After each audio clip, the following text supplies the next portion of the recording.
Assalamualaikum warahmatullahi wabarakatuh. Bertemu kembali dengan saya Pak Bambang Purnomo pada mata pelajaran Pendidikan Kewarganegaraan kelas 11. Di bab kali ini kita akan membahas tentang kasus ancaman terhadap ideologi, politik, sosial, budaya, pertahanan, dan keamanan. Kompetensi dasar yang saya ambil adalah kompetensi dasar 3.19, yaitu menganalisis kasus ancaman terhadap ideologi, politik, ekonomi, sosial budaya, pertahanan dan keamanan, dan strategi mengatasi dalam Bhinneka Tunggal Ika. Indikator yang diharapkan adalah yang pertama, siswa dapat menganalisis kasus ancaman terhadap ideologi, politik, ekonomi, sosial, dan budaya. Nah, sebelum kita membahas tentang apa itu ancaman, ada baiknya jika kita pahami terlebih dahulu terkait dengan peta Indonesia, di mana Indonesia adalah negara kepulauan.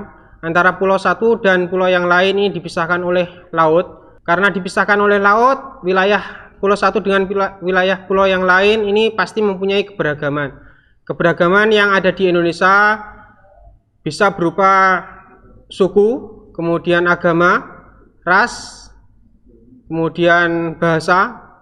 Nah, karena keberagaman inilah Indonesia rawan terkait dengan adanya ancaman-ancaman yang ada di Indonesia. Ancaman terhadap Ipolexos Budhankam. Ipolexos Budhankam ini adalah merupakan singkatan dari ideologi, politik, ekonomi, sosial, budaya, pertahanan, dan keamanan. Ancaman yang dapat mengancam keutuhan NKRI bisa berasal dari dalam maupun dari luar.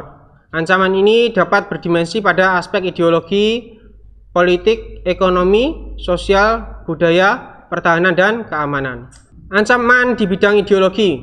Ancaman di bidang ideologi adalah ancaman yang dinilai mempunyai kemampuan yang membahayakan pemikiran masyarakat, sehingga akan mengancam terhadap dasar filsafat negara, yaitu Pancasila. Nah, contoh dari ancaman yang di bidang ideologi, yang pertama adalah munculnya paham-paham radikal.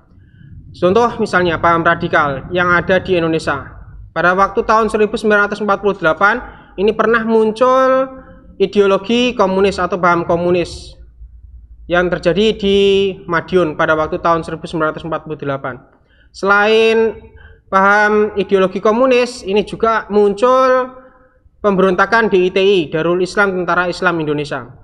Nah, ideologi komunis ini pada waktu tahun 48 dan tahun 1965 itu tujuannya adalah menginginkan agar merubah ideologi Pancasila menjadi ideologi komunis. Nah, ini juga tidak tepat ya kalau misalnya ideologi komunis itu diterapkan di Indonesia, karena salah satu ciri dari ideologi komunis itu adalah tidak mengenal adanya ajaran agama.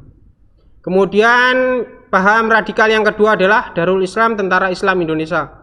Nah, tujuan dari dibentuknya organisasi itu adalah menginginkan agar Indonesia ini dijadikan sebagai wilayah yang menerapkan ajaran agama Islam. Nah, ini juga tidak cocok ya jika diterapkan di Indonesia, karena Indonesia mengenal adanya beberapa ajaran agama pada waktu itu. Kalau pada waktu itu, karena DITI ini terjadi antara kisaran waktu tahun 50 sampai tahun 59. Nah, pada waktu itu hanya ada 5 ajaran agama yang ada di Indonesia, yaitu Islam, kemudian Kristen Protestan, Kristen Katolik, Hindu, Buddha. Nah, kemudian baru tahun 2000 ini ditambah lagi satu agama, yaitu agama Tionghoa atau agama Konghucu. Kemudian yang kedua, munculnya berbagai aliran sesat di Indonesia. Nah, ini juga merupakan ancaman di bidang ideologi.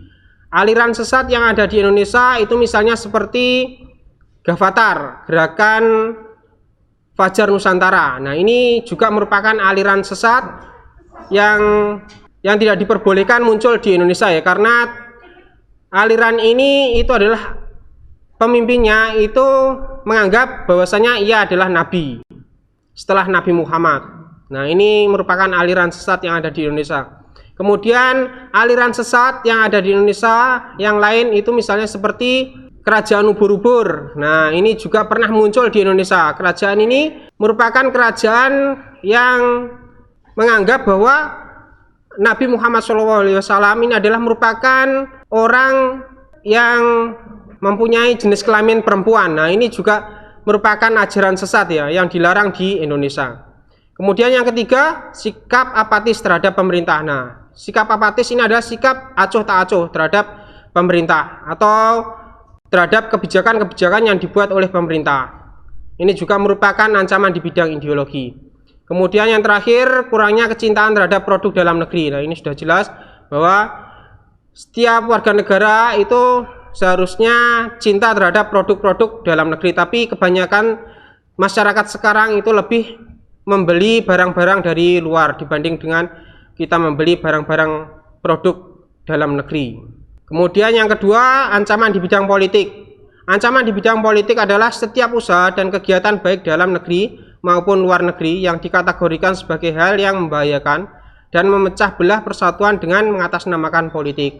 Nah, contoh dari ancaman di bidang politik ini yang pertama, pengerahan massa untuk menumbangkan suatu pemerintahan yang berkuasa. Nah, ini pernah terjadi juga di kota kita ya, di Tuban. Kemudian yang kedua, praktek politik uang menjelang pemilihan umum. Ini juga merupakan ancaman di bidang politik karena serangan fajar ya. Serangan fajar ketika pemilihan umum ini juga tidak diperbolehkan. Kemudian yang ketiga, tindakan intimidasi, provokasi atau blokade politik yang dilakukan suatu negara terhadap Indonesia. Kemudian yang ketiga, ancaman di bidang ekonomi. Ancaman di bidang ekonomi ini ada dua, yaitu ancaman internal dan ancaman eksternal. Contoh ancaman internal ini bisa berupa inflasi, pengangguran, infrastruktur yang tidak memadai, korupsi, serta sistem ekonomi yang tidak cukup jelas. Kemudian ancaman di bidang eksternal ini bisa berbentuk daya saing yang rendah, tidak siapnya dalam menghadapi era globalisasi, dan tingkat ketergantungan terhadap pihak asing, atau lebih mengedepankan ekspor daripada impor. Kemudian yang terakhir, ancaman di bidang sosial budaya. Ancaman sosial dapat diartikan ancaman yang berasal dari masyarakat, di mana masyarakat adalah sekelompok orang yang membentuk sebuah sistem semi tertutup atau semi terbuka yang sebagian besar berinteraksi antara individu-individu yang berbeda dalam kelompok tersebut.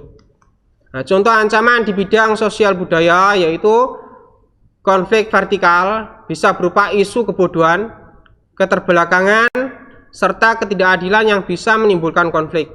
Kemudian yang kedua, konflik horizontal.